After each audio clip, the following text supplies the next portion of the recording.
तो मैं मोनेटाइज करता हूँ और मुझे कोई पैसे की कमी नहीं है।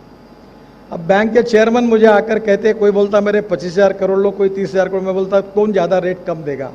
तो अभी एक बैंक ने 5.85 कोट किया, मैंने बोला इससे ले लो। तो पैसे की कोई कमी नहीं है और इसलिए धीरे धीरे दोनों मार्ग से भी आप चलिए। तीसरी एक बात आपने बहुत अच्छी की कि आपने यहाँ पेड़ लगाने के बारे में निर्णय किया, इसको ग्रीन सिटी बनाइए। और आप हमें बहुत खुशी है कि इस रोड के आजू बाजू में काफ़ी बड़े प्रमाण पर ग्रीनरी तैयार करने की हम कोशिश कर रहे हैं।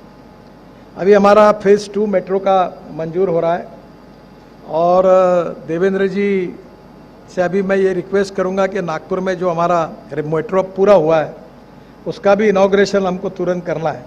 तो पारडी से लेकर या फिर आगे कनान से लेकर हम बूटीबोरी तक मेट्रो से जाएंगे और इसके लिए साधारणतः ये काफ़ी फास्ट मेट्रो, अभी ब्रॉडगेज मेट्रो भी हम शुरू कर रहे हैं। तो यहाँ गुमगांव के पास अच्छा स्टेशन बन रहा है, तो स्वाभाविक रूप से ट्रांसपोर्ट के दृष्टि से आपकी सभी सुविधाएं दूर होगी और इस जगह को प्राइम इम्पोर्टेंस आएगा। रिगार्डिंग लॉ के बारे में यहाँ रिसर्च भी है और नॉलेज भी है और निश्चित रूप से आदरणीय गवई साहब, नरसिम्हन साहब, हमारे सम्मान्य हाईकोर्ट जज सब यहाँ उपस्थित है। मैं ये मानता हूँ कि हमारी संविधान में जो 4 पिलर है उसमें से हमारी जुडिशरी, हमारी executive wing, legislative wing and media, इन 4 स्तंभों पर हमारी डेमोक्रेसी खड़ी है। फ्री एंड फेयर डेमोक्रेसी के लिए independent, impartial and fair judicial system सबसे बड़ी आवश्यकता है। जैसे देवेंद्र जी ने कहा कि कोई भी इन्वेस्टमेंट आने के पहले वो हमारे सिस्टम को देखते कि यहाँ क्या स्थिति है और इसलिए स्वाभाविक रूप से जैसे जैसे क्वालिटेटिव चेंज हमारी नॉलेज में हो रहा है और अक्सर हम इस बात के पक्षधर है कि innovation, entrepreneurship, science, technology, research, skill and successful practices, we name it as knowledge and conversion of knowledge into wealth is the future. मैं लॉ का जब स्टूडेंट था तो मुझे याद है कि हम कॉलेज में पीरियड में, सुरेंद्र मिश्रा हमारे कॉलेज में थे 2 साल सीनियर, तो शशांक मनोहर जी भी मेरे 2 साल सीनियर थे। तो हाईकोर्ट में हम जाते थे और इसलिए जाते थे कि वी आर मनोहर साहब जब आर्गूमेंट करते थे तो उनका सुनने के लिए जाते थे और आज भी मैं अपने जीवन में उनके आर्गूमेंट को कभी भूल नहीं सकता, द वे इन विच वो आर्ग्यू कर रहे थे। अब ये इसमें काफ़ी बदलाव हुआ है। Justice Bobde, justice Shirpurkar, justice Gavai, ये सब हमारे मिट्टी से आए, तो we are very proud of them और their contribution in legal sector is really really very very great. पर हम लोग धीरे धीरे जो सोशो इकोनॉमिक ट्रांसफॉर्मेशन की कमिटमेंट कर रहे हैं वो केवल एडमिनिस्ट्रेशन में चेंजेस नहीं आएगा, तो सिस्टम में भी आएगा। और transparent, time bound, result oriented and fair system आप सबके नेतृत्व में हमें मिली है।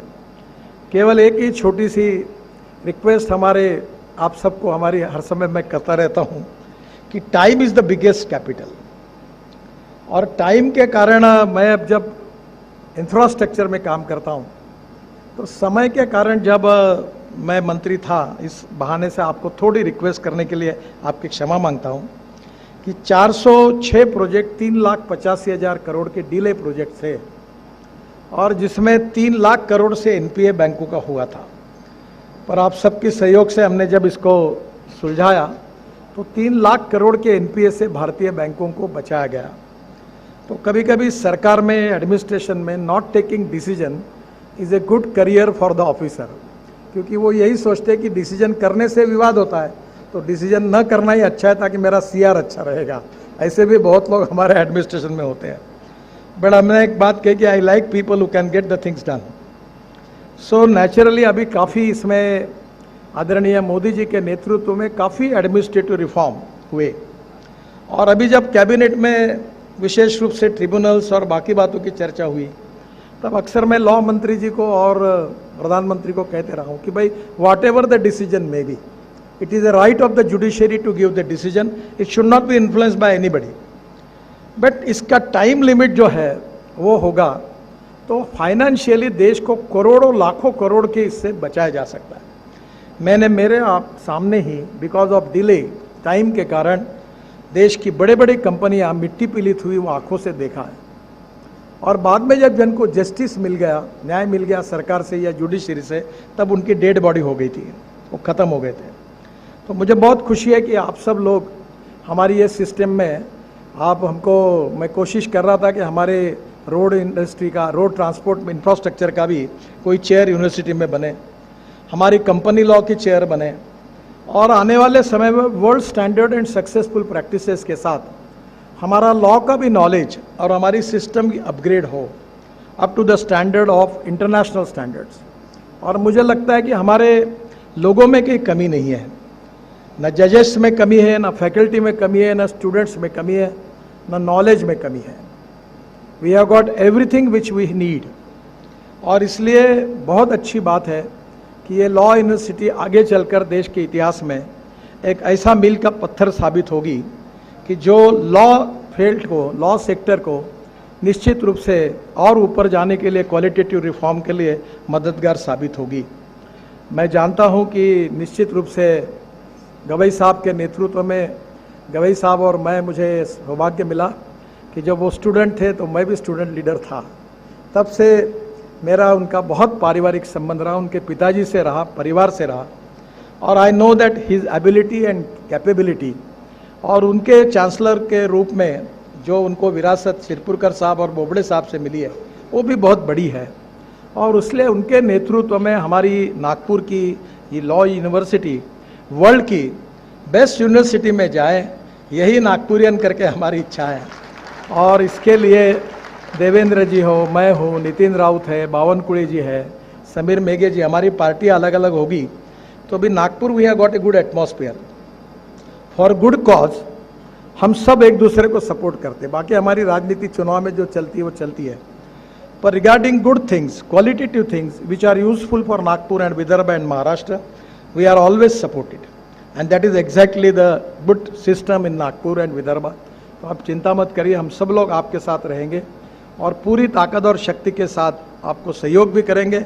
और देवेंद्र जी आने के कारण अब अधिकार से वो जिम्मेदारी लेकर पूरे आपका पैसे का प्रॉब्लम सॉल्व करेंगे। पर स्टेट बैंक का अकाउंट चालू रखते रहिए, उनके पैसे के बाद और 50 करोड़ लेकर और एडिशनल प्लान बनाइए और इसको एक्सपांशन करके वर्ल्ड स्टैंडर्ड का बनाइए।